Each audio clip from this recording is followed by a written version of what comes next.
आप सबका मैं इस वीडियो में स्वागत करता हूँ। मैं self doctor Manoj Singh Shekhawat, faculty at engineering college Bikaner.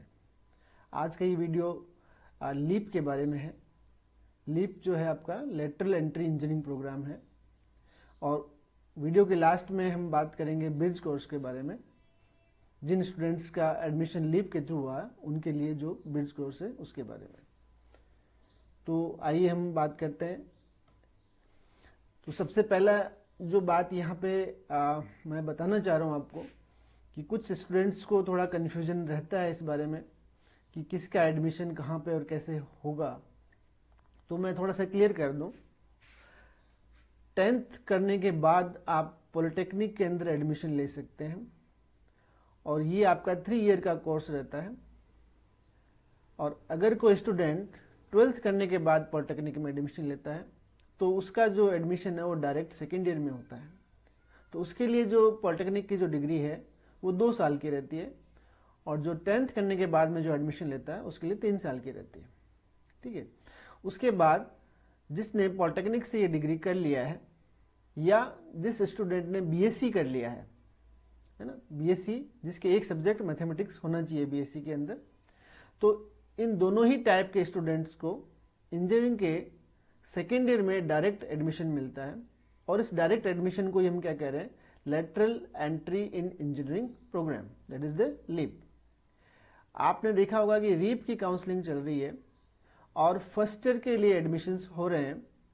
तो जिन बच्चों ने डिप्लोमा किया है या वोकेशनल डिप्लोमा किया है या उन्होंने पॉलिटेक्निक से डिप्लोमा किया है तो वो बच्चे भी रीप के अंदर पार्टिसिपेट कर सकते हैं। लेकिन जब आप रीप के थ्रू काउंसलिंग करते हैं तब आपका जो एडमिशन होता है वो इंजीनियरिंग के फर्स्ट ईयर में होगा। लेकिन अगर आप leap lateral entry in engineering program के थ्रू अगर आप एडमिशन लेते हैं तो आपका जो एडमिशन है वो डायरेक्ट इंजीनियरिंग के सेकेंड ईयर में होगा। ये दोनों में डिफरेंस है, दोनों ही कर सकते हैं। पहले ये ऐसा नहीं था, अब बीएससी स्टूडेंट को भी अलाउड किया गया है। तो बीएससी स्टूडेंट भी अगर इंजीनियरिंग में आना चाहते हैं तो उनको लीप के थ्रू एडमिशन मिल सकता है और उनको फर्स्ट ईयर को पढ़ने की जरूरत नहीं है। डायरेक्ट उनका जो एडमिशन है वो किस में हो जाएगा, सेकेंड ईयर में हो जाता है। ये तो वह बात कि कौन इस लीप के थ्रू काउंसलिंग प्रोसेस में पार्टिसिपेट कर सकता है। अगर किसी ने 12th पास किया है पीसीएम के साथ, वो लीप के अंदर पार्टिसिपेट नहीं कर सकता। ये केवल किसके लिए है, जिन्होंने डिप्लोमा किया है या पॉलिटेक्निक से इंजीनियरिंग ब्रांच में डिग्री लिया है उसने, या बीएससी जिसने किया है वो लेटरल एंट्री ले सकता है। अब आप सोच रहे होंगे कि लीप और रीप में फिर डिफरेंस क्या है।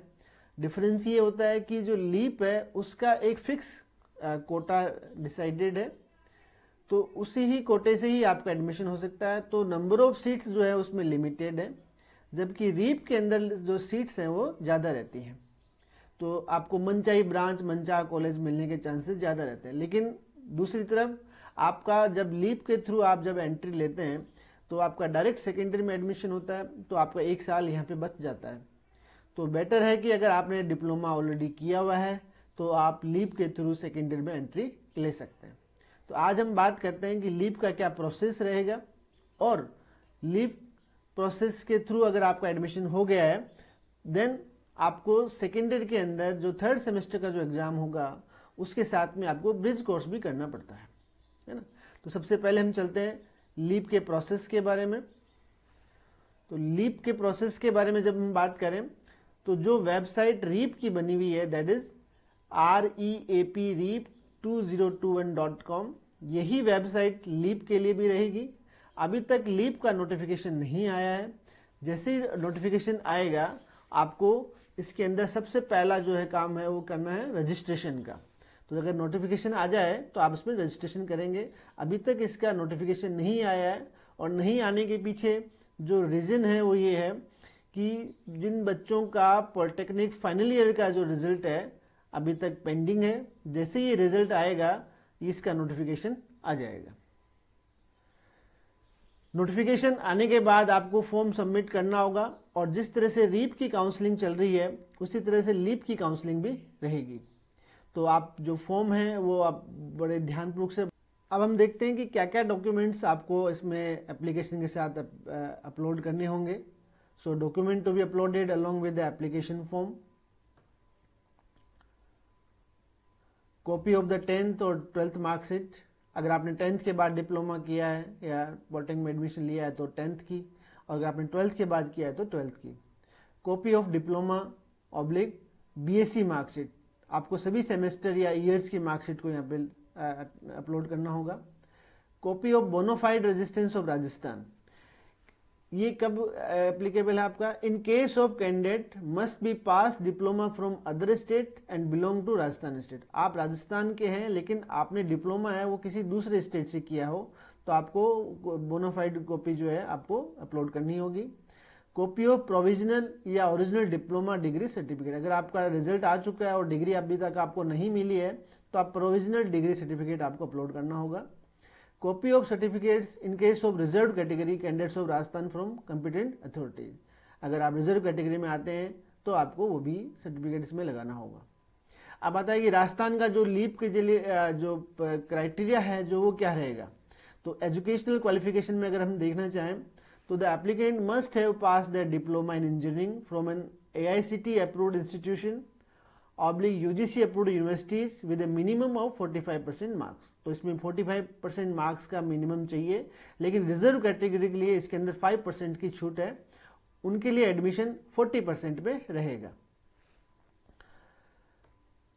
बीएससी के अंदर आपके पास मैथमेटिक्स सब्जेक्ट होना चाहिए और वो भी आपका बीएससी का जो मिनिमम परसेंटेज है वो 45% रहना चाहिए, लेकिन रिजर्व कैटेगरी के लिए 40% रह सकता है. So the marks obtained to award the division in diploma or degree are going to be thought of the deciding the eligibility and various benefits. तो ये तो वह हमारा कि लीप के अंदर जो पार्टिसिपेट करना चाहते हैं उनकी कंडीशन क्या है, उनका एलिजिबिलिटी क्राइटेरिया क्या है एजुकेशनल क्वालिफिकेशन का. अब आता है admission to the candidates are given as per the subsequent order of preference. इसमें प्रायोरिटी किसको मिलेगी ये हमें डिसाइड करना बहुत इंपॉर्टेंट रहता है कि सबसे पहले प्रायोरिटी किसको मिलने वाली है एडमिशन के टाइम या काउंसलिंग के टाइम. सो सबसे पहले मिलेगा an applicant who has pass diploma from board of technical education Rajasthan, जिसने राजस्थान से डिप्लोमा किया है टेक्निकल एजुकेशन में, उसको सबसे पहली प्रायोरिटी मिलेगी यहाँ पे. सेकेंड प्रायोरिटी पे वो लोग आएंगे bonafide resident of Rajasthan on submission of certificate from the competent authorities having either pass their certificate from the residential set in Rajasthan and thought of equivalent by Board of Technical Education Rajasthan, Jodhpur or from Board of Technical Education in other state UGC approved universities. तो second criteria जो priority जो रहेगी उसको रहेगी जो राजस्थान के निवासी हैं और उन्होंने पॉलिटेक्निक से डिप्लोमा किया हुआ है, वो इक्विवेलेंट होना चाहिए जैसा कि राजस्थान का जो जोधपुर से टेक्निकल एजुकेशन जो डिप्लोमा हम है उसके इक्विवेलेंट लेना चाहिए. थर्ड जो आता है आपका कि जो सेकंड में कवर्ड नहीं हुए, सेकंड में कवर्ड नहीं होने का मतलब है having pass diploma from state board of technical education outside Rajasthan UGC approved universities, है ना.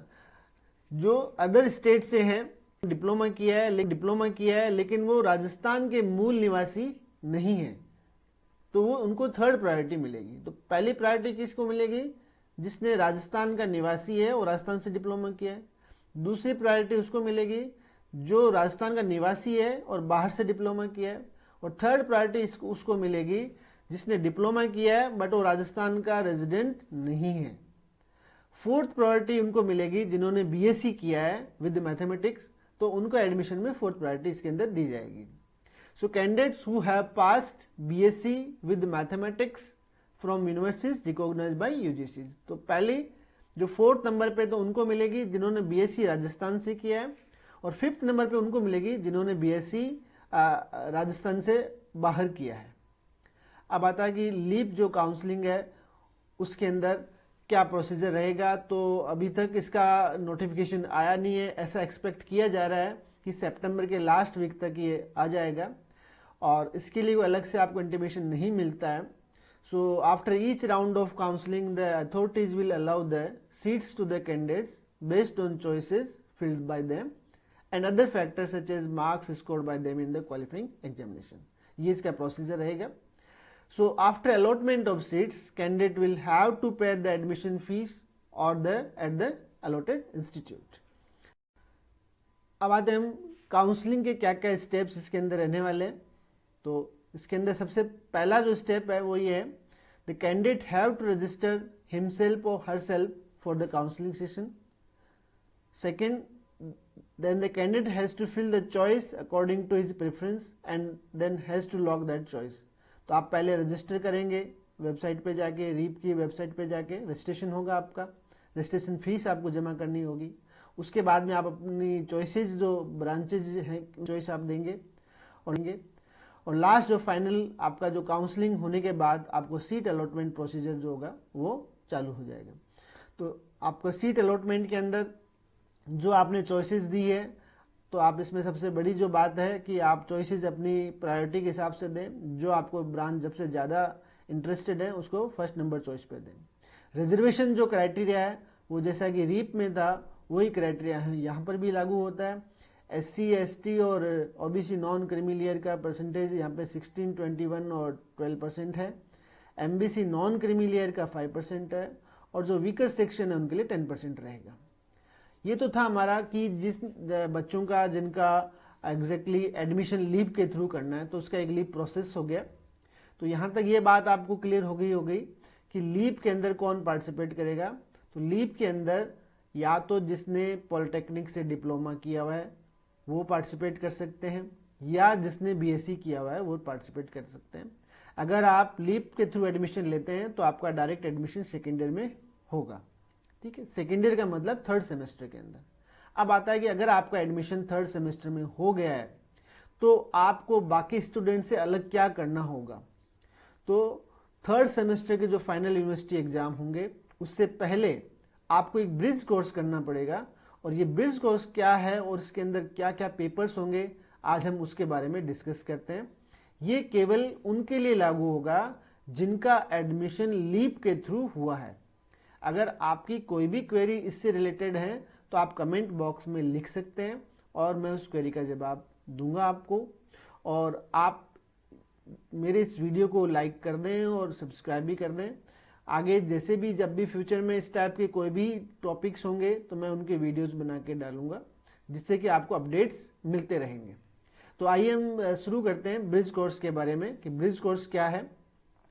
So it will be an audit course for all branches of UG Engineering and Technology students admitted through lateral entry to second year। जिन्होंने second year में leave के through admission लिया है उनके लिए एक तरह से ऑडिट कोर्स है। ऑडिट कोर्स का मतलब क्या है कि no marks will be added but to pass these courses. ये आपके डिग्री में मार्क्स ऐड तो नहीं होंगे पर ये कोर्स आपको पास करना होगा। In other order have basic knowledge of mathematics, programming for problem solving and engineering graphics और engineering drawing। तो तीन ये कोर्स अलग अलग इसमें साफ साफ लिखे हुए हैं जिसके अंदर आपको mathematics, programming for problem solving and engineering graphics और इंजीनियरिंग ड्राइंग्स के बारे में आपको पढ़ाया जाएगा। तो यहाँ वापस से मैं बता देता हूँ कि ये एक ऑडिट कोर्स है जिसके मार्क्स आपके फाइनल डिग्री में ऐड नहीं होने वाले हैं, लेकिन आपको ये कोर्स क्लियर करना होता है। तो ये तीन कोर्सेज हैं जिनका नाम अलग से लिखा हुआ है। कोर्स कोड BTBC 01, BTBC 02 और BTBC 03। पहला कोर्स टाइटल है फंडामेंटल ऑफ इंजीनियरिंग मैथमेटिक्स। अब ये किसको करना है? जिसका लीव के थ्रू एडमिशन हुआ है और जिसने डिप्लोमा और डिप्लोमा इन वोकेशनल स्ट्रीम जो किया हुआ है ये केवल उनको ही करना है। जो ऑलरेडी डिप्लोमा से ही आए हैं, इंजीनियरिंग में डिप्लोमा करके आए हैं, उनको आपको BTBC 01 that is fundamentals of engineering mathematics वाला कोर्स करना रहेगा। सेकेंड जो पेपर है आपका कोर्स टाइटल है उसका BTBC 02 programming for problem solving. ये कोर्स करना होगा डिप्लोमा जिसने किया हुआ है उसको भी, जिसने BSc के थ्रू एडमिशन और जिसको भी, और जिसने वोकेशनल के थ्रू एडमिशन लिया है। कहने का मतलब कि BTBC 02 लीव के थ्रू एंट्री लेने वाले हर एक स्टूडेंट को करना होगा। केवल डिफरेंस कहाँ पर है, जिसने पॉलिटेक्निक से डिप्लोमा करके जो आए हैं उनको BTBC 01 और 02 करना है, और जो बच्चे BSc करके आए हैं इंजीनियरिंग के अंदर उनको BTBC 02 और BTBC 03, ये 2 कोर्सेज उनको करने होंगे। तो यहाँ से इस टेबल से बिल्कुल क्लियर है कि किस स्टूडेंट को कौन सा ब्रिज कोर्स करना होगा। हम अब बात करते हैं guidelines for evaluation of bridge course के बारे में। So the bridge course shall be an audit course with internal assessment only and the award of which shall not be counted for the overall BTech course credit and percentage. However, the grades will be reflected in the mark sheet of the students. आपको grade इसके अंदर मिलने वाला है। और ये course कैसे किए जाएंगे? So the above courses may be completed through classroom teaching से भी हो सकता है, या फिर equivalent massive open online courses, MOOC platform जिसको आजकल बोलते हैं, आप MOOC के थ्रू भी ये कोर्स कर सकते हैं। और सर्टिफिकेशन कोर्स जैसा कि आपकी यूनिवर्सिटी द्वारा डिसाइडेड हो, आइदर RTU और आइदर BTU। जैसा कि BTU का हमें आइडिया है, जो लास्ट ईयर बच्चों ने किया है वो थ्रू क्लासरूम टीचिंग हमने करवाया है। तो क्लासरूम टीचिंग में ये पेपर्स आपको क्लियर करने होते हैं। इंस्टीट्यूट और colleges have to arrange classes as per RTU BTU syllabus at their own level. The bridge course will be implemented from the 3rd semester, क्योंकि आप लीप से जिसने एडमिशन लिया है उसका एडमिशन डायरेक्ट सेकेंड ईयर में ही होगा, तो उसका 3rd सेमेस्टर रनिंग होगा। तो 3rd सेमेस्टर के जो यूनिवर्सिटी एग्जाम होंगे उसी के साथ में ये आपका एग्जाम खत्म हो जाएगा। So the students have to clear the bridge course preferably during the second year. The bridge course will be evaluated on the basis of internal assessment to be conducted by the host institutes before the end term examination of the final semester. ये तो हुआ इसकी guidelines के बारे में। For passing the bridge course candidate must attend at least grade D। इसके अंदर grading system है। अभी आप देखें तो BTU का एग्जाम होता है, RTU का एग्जाम हो रहा है, तो बच्चों के मार्क्स भी किस में आ रहे हैं? ग्रेडिंग में आ रहे हैं, तो ग्रेड दिए जा रहे हैं। तो इसके लिए भी आपको मिनिमम D ग्रेड तो लेना होगा। अब हम बात करते हैं इसके क्वेश्चन पैटर्न के ऊपर। बड़ा ही क्लियर सा सिस्टम है। 30% आपके मिड टर्म के थ्रू इवेल्युएशन होगा और 70% आपका फाइनल थ्योरी एग्जाम रहेगा। तो टोटल जो मैक्सिमम मार्क्स है वो कितने हो गए? 100 हो गए, जिसमें से 30 मिड टर्म के होंगे, मतलब इंटरनल असेसमेंट होगा, और फाइनल जो थ्योरी एग्जाम होगा वो 70 मार्क्स का होगा। तो टोटल मार्क्स कितने हो गए? 100 हो गए। अब जो फाइनल थ्योरी एग्जाम जिसको 70 मार्क्स का हमने बोला है, वो जैसे कि बीटेक का एग्जाम होता है उसी के पैटर्न पे होगा। इसके अंदर 3 अलग अलग पार्ट होंगे, part A, part B, part C। Part A के अंदर टोटल 10 क्वेश्चंस होते हैं, छोटे वाले क्वेश्चन आते हैं। आपको सभी क्वेश्चंस कंपल्सरी अटेंड करने होते हैं। तो 10 क्वेश्चन आपको अटेम्प्ट करने हैं, तो हर एक क्वेश्चन 2 मार्क्स का है, तो 20 मार्क्स का ये हो गया। पार्ट B के अंदर टोटल 7 क्वेश्चंस आते हैं, जिसमें से आपको 5 क्वेश्चन अटेम्प्ट करने हैं, हर एक क्वेश्चन 4 मार्क्स का है, तो 20 मार्क्स का ये हो गया।